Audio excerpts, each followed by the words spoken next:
adanya program ini kita sangat-sangat terbantu Mbak, dari secara ekonomi, operasional, keamanan, terus produksi.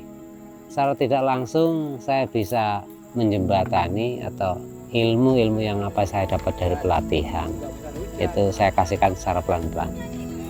Kita mengenalkan cara berternak yang secara modern.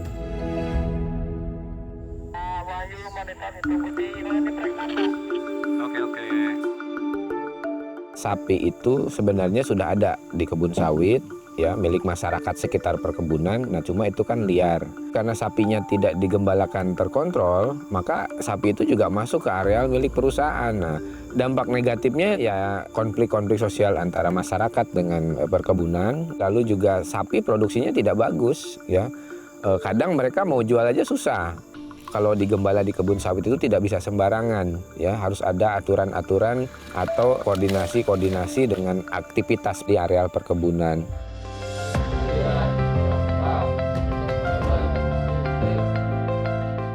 Jadi tujuan Siska Supporting Program pada awalnya untuk menyebarluaskan informasi kepada siapapun yang ingin menerapkan model Siska. Target kita adalah kepada petani peternak yang memang memelihara sapi di kebun sawit.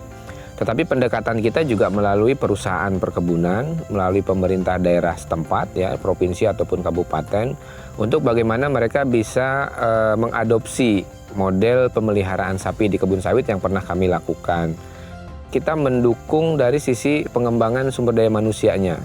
Kita punya training center sekarang khusus Siska, ya, Bakti Surya Training Center. Juga ada skema-skema kompetensi yang nantinya tersertifikasi BNSP. Kalau untuk kegiatannya kemarin itu ada kayak pelatihan. Di sana itu ada pelatihan tentang kesehatan, cara pemasangan electric fencing, terus tentang pakan ternak.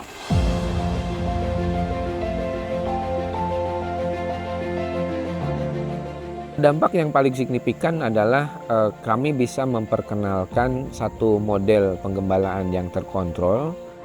Nah, lalu bagi sektor perkebunan, benefitnya pertama kesuburan tanah, karena penyebaran menur dan urin sapi ini bisa juga mempercepat dekomposisi bahan-bahan organik yang ada di areal perkebunan. Lalu juga mengurangi penggunaan bahan kimia, ya, untuk herbisida, tidak perlu lagi disemprot. Jadi tidak lagi ada konflik sosial antara perkebunan dengan masyarakat sekitar yang memelihara sapi. Jadi lahannya milik plasma ataupun lahannya milik perusahaan dengan penggembalaan terkontrol dan terjadwal ini semua akan harmonis. Sesudah adanya penggembalaan model integrasi di bawah pohon sawit dengan memakai electric fence ini sangat-sangat menguntungkan bagi peternak. Jadi salah satunya ya dari segi operasional, secara perekonomian, terus secara keluarga. Harapan saya dengan adanya program seperti ini bisa berkelanjutan. Artinya biarpun nanti pendampingannya tidak ada dari program, kita secara mandiri tetap maju Mbak, kita tetap bergabung. Dengan mandiri kita pasti bisa.